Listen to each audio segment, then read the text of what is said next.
네, 안녕하세요. 신박사 인사드리겠습니다. 2022년 6월 11일 신박사의 토요 강좌 시간입니다. 어제 다들 좀 잠 못 이루는 밤이 되셨지 않았을까 생각이 되는데요. 미국이 이제 CPI 이제 5월달 이제 소비자 물가 지표가 역대급으로 좀 나오게 됐죠. 예, 그래서 시장이 좀 충격을 좀 받게 됐고, 또 긴축의 속도라든지 또 금리 인상의 폭이 더 커질 수밖에 없다는 인식을 하게 되는 그런 부분이 된 것 같아요. 참 어렵습니다. 예, 저도 뭐 처음 맞닥뜨리는 어떤 인플레 환경이고, 지금 투자 시장에 있는 분들이 다 뭐 사실 처음 맞닥뜨리는 거죠. 예, 뭐 40년 전에 그때 당시에 이제 뭐 고물가 시대 그런 부분은 뭐 경험한 사람이 지금 증시에서는 뭐 거의 없는 셈이니까, 결국은 우리가 모두 가늠할 수 없는 그런 어떤 안개 속을 걷고 있다는 그런 느낌을 좀 가질 수 있는 거죠.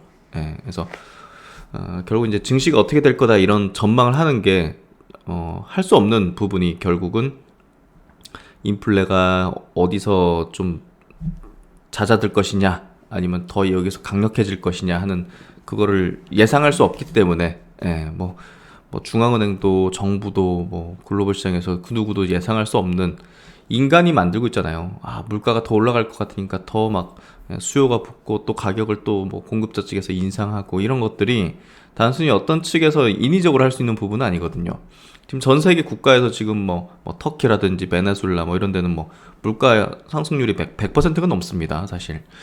뭐 미국 한 중간 정도 되고, 뭐 중국이나 이런 쪽은 이제 낮은 수준인데, 우리나라도 이제 뭐 그거에 비해서는 이제 낮은 수준이지만 그래도 역대급의 이제 그 물가 수준을 보이고 있죠.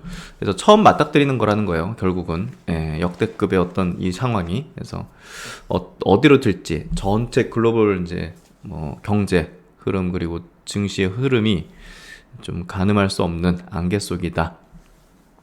그럼 이런 환경하에서 이제 우리는 투자자로서 이제 어떻게 좀 해야 될 것인가, 지금 구간에서 참 어렵고 고민스럽죠. 예, 뭐 답이라는 게 있는 건 아니겠지만, 뭐 저도 이제 이 안에서 이제 투자자로서, 그리고 여러분과 함께 이 콘텐츠를 또 만들어서 또 같이 공유하는 그런 이제 크리에이터로서, 예,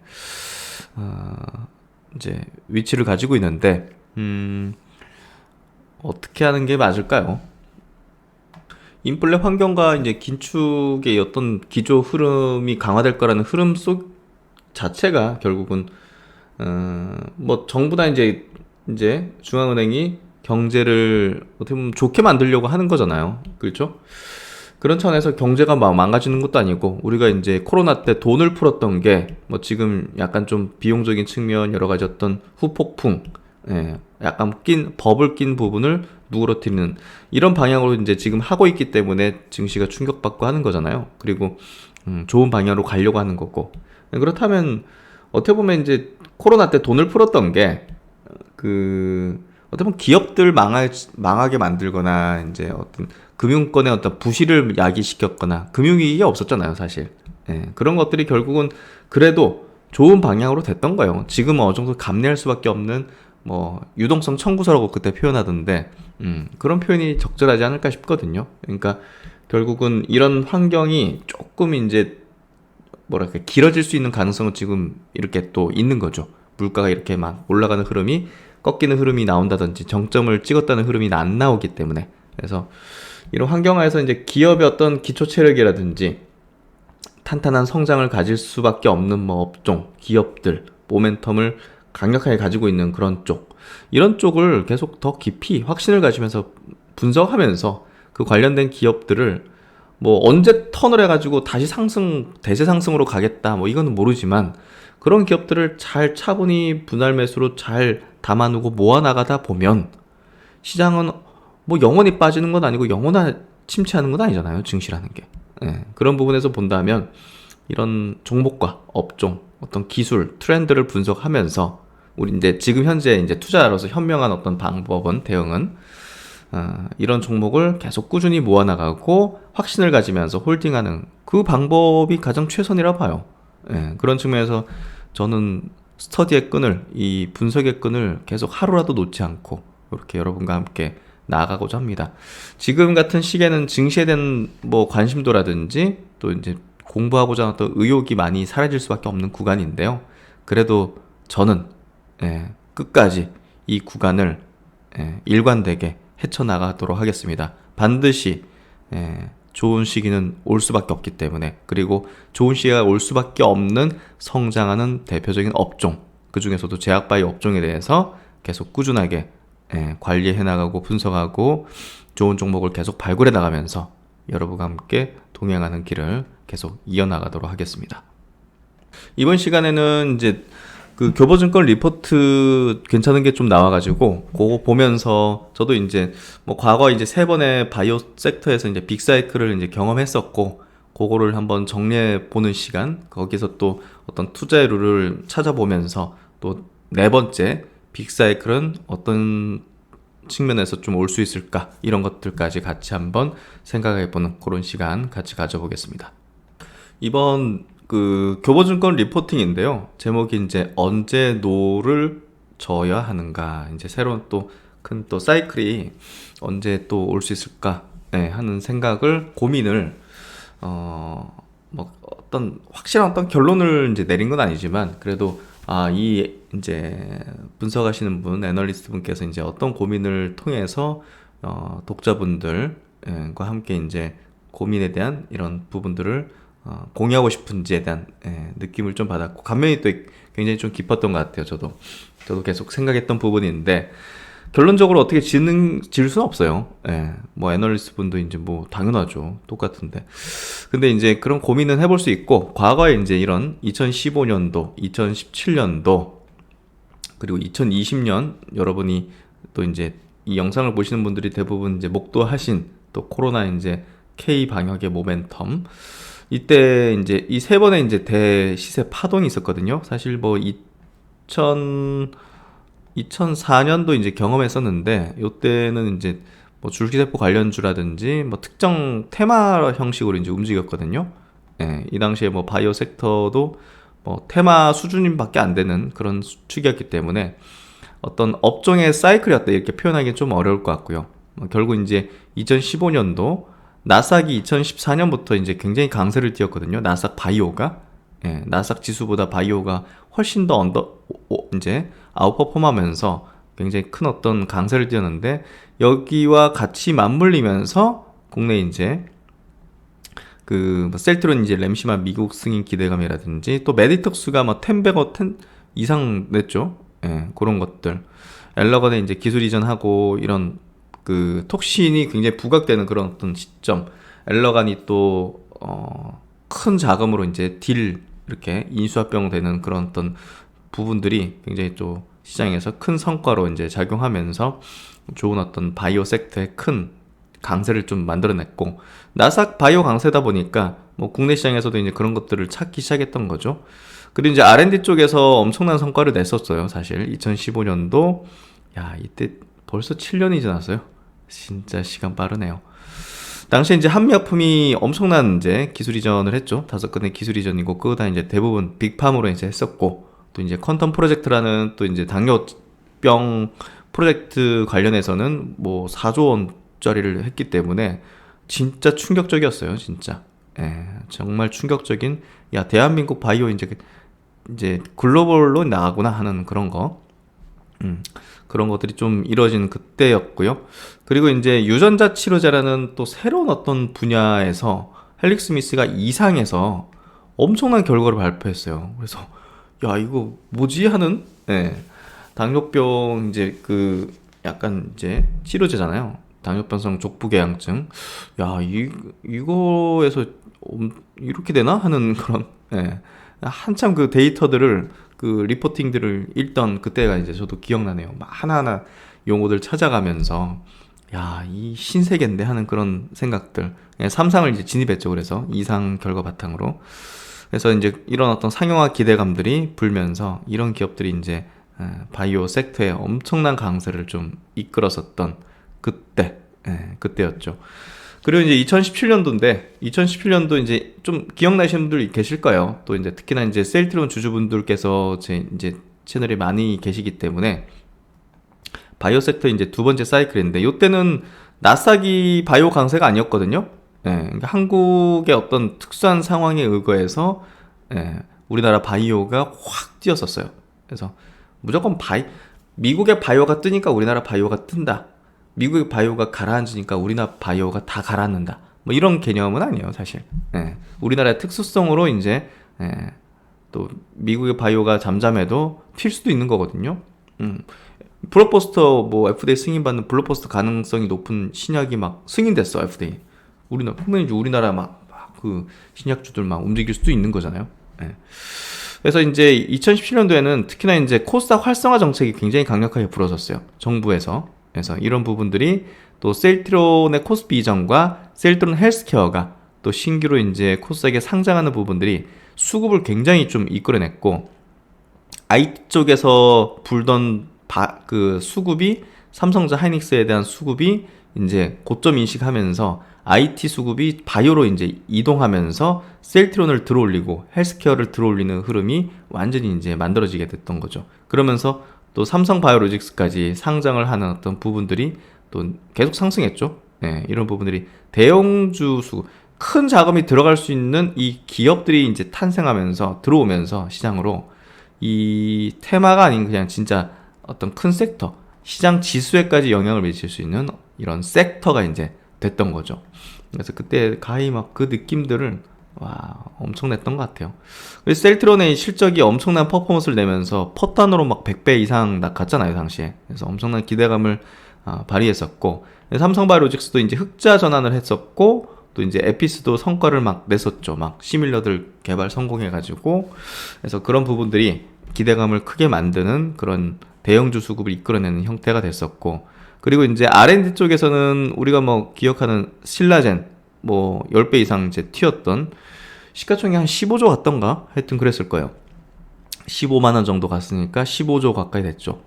그래서 그게 이제 글로벌 3상을 진입하는 그런 부분들이 항암제 관련된 바이오텍을 동반 상승시켰고, 미국에서 카티라는 꿈의 항암제로 불리는 이제 세포 유전자 쪽에 아주 이제 특효한 반응하는 사람들에게 막 완전 관해를 이제 안겨줬던 그 카티 치료제 두 건이 이제 미국에서 FDA 승인을 받으면서 또 이 이제 항암제 쪽에 대한 엄청난 새로운 모달리티, 새로운 기술을 가지고서, 신라제는 이제 그 항암 바이러스 계열이었죠. 예, 그리고 뭐 유전자 계열 뭐 이런 기업들까지 덩달아서 막 상승했고, 뭐 거기에 뭐 에콜론 같은 기업도 신규 상장했는데 바로 수직 상승했어요, 이렇게. 예, 2만원에서 한 9만원까지 수직으로 그냥 상승하는. 그래서 정말 뭐 그냥 바이오 손만 대면 그냥 막 계좌가 막 레벨업 되고 하는 그런 시기였죠. 그래서 요런 두 번의 이제 큰 사이클이 앞서 코로나 이전에 있었고, 그리고 이제 2017년도 사이클 뒤에 이제 쭉 빠졌어요. 엄청나게 빠져가지고 막 반의 반토막씩 바이오들이 됐는데, 어느 정도 바닥을 형성하기 시작하는 과중에 다시 한번 꽝 하면서 코로나 이제 이때 빠졌었죠. 그러다가 이제 뭐 코로나 상황에서는 바이오가 이제 그 해결할 수 있는 어떤 역할이 있으니까, 진단키트, 치료제, 백신, 필두로 또 이제 일부 바이오텍들, 알테오젠이라든지 이런 것들이 막 초급등하면서 기술 이전하고, 레고캠 바이오 기술 이전하고 막 이런 것들이 또 바이오의 어떤 장세를 확 이끄는 그런 흐름이 됐었죠. 그래서 2017년도 이제 바이오 장세 뒤에 한 2년 정도 굉장히 암흑기였거든요. 뭐 데스빌리를 불리는 엄청난 암흑기, 이 기간을 지나서 코로나 딱 하면서 다시 또 장세가 펼쳐졌던, 그래서 바이오가 한 2년에서 2년 반 정도였던 사이클을 중간 텀을 두고서 이렇게 발생했거든요. 그래서 뭐 또 한 뭐 2년 상간에 또 큰 장 안 서냐 이런 어떤 얘기를 할 수 있지만, 이 앞서의 두 번의 상황과 세 번의 상황과 이 네 번째 또 대시세 파동이 나올 수 있는 어떤 그 환경적인 부분은 좀 많이 달라져 있는 상황이고, 앞서 세 번의 사이클 동안은 저금리 기조가 유지됐던 어떤 시기였고, 지금은 조금 저금리가 아닌 어떤 금리가 이제 상승하는 사이클 자체, 그리고 높은 금리가 유지될 수 있는 가능성이 있는 게 이제 인플레 때문이죠. 그래서 조금 환경적인 부분은 다릅니다, 앞서. 그래서 이게 이제 기간적으로 바이오는 언젠간 다시 사이클이 돌 텐데, 그 시기가 이제 언제 될지에 대한 부분. 예. 네 번째 사이클이, 강력한 사이클이 오는 건 확실한데, 성장 업종이고 하기 때문에 오는 건 확실하지만 언제 올지에 대해서는 정말 예측할 수는 없습니다. 예. 하지만 준비는 해야죠.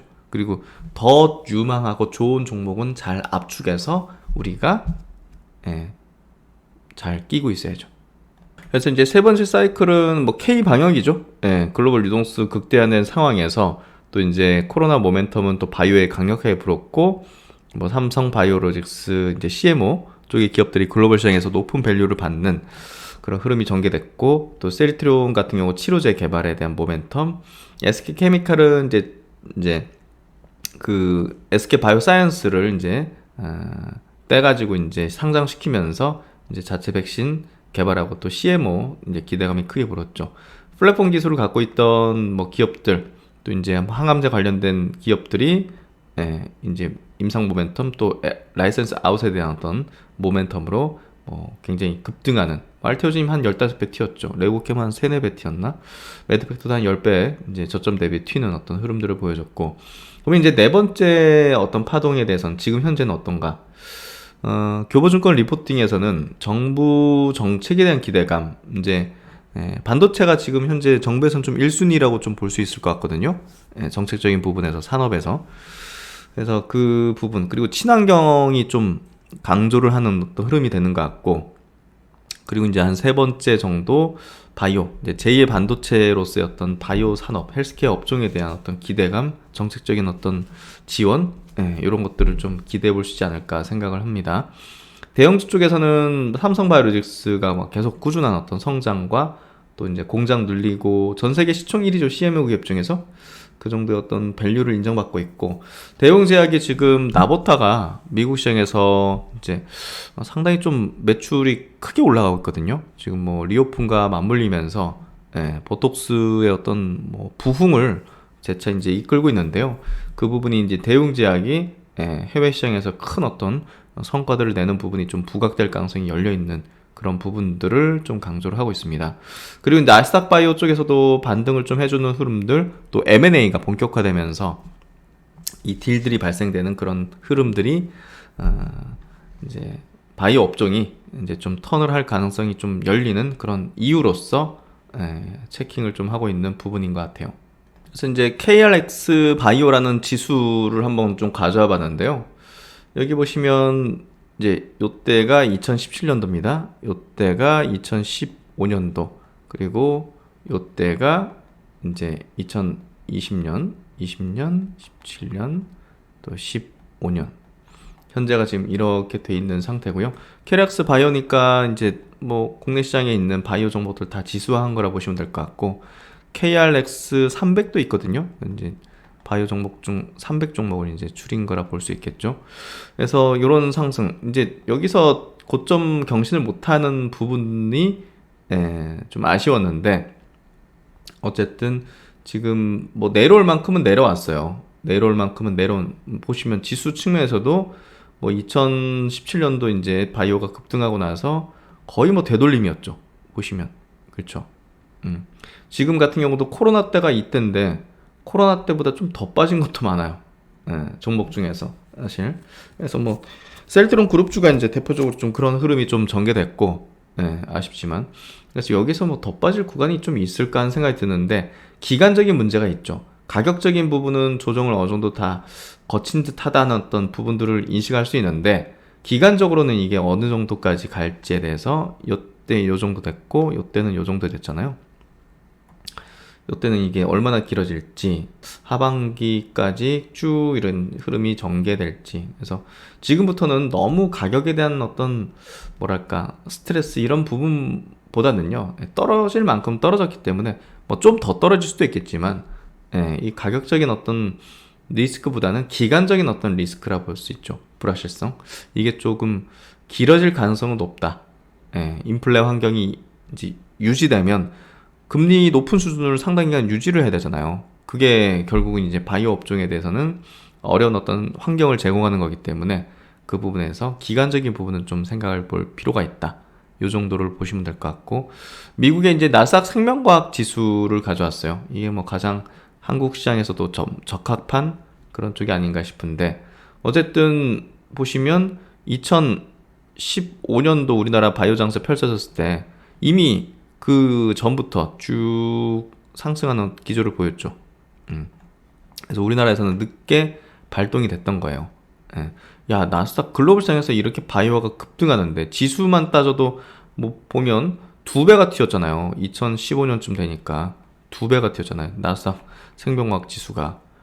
예. 그러니까 우리나라 시장에서도 어떤 큰 손들이 바이오 섹터의 종목들을 매집하면서 큰 장세를 준비하고 있었다 보면 될 것 같아요.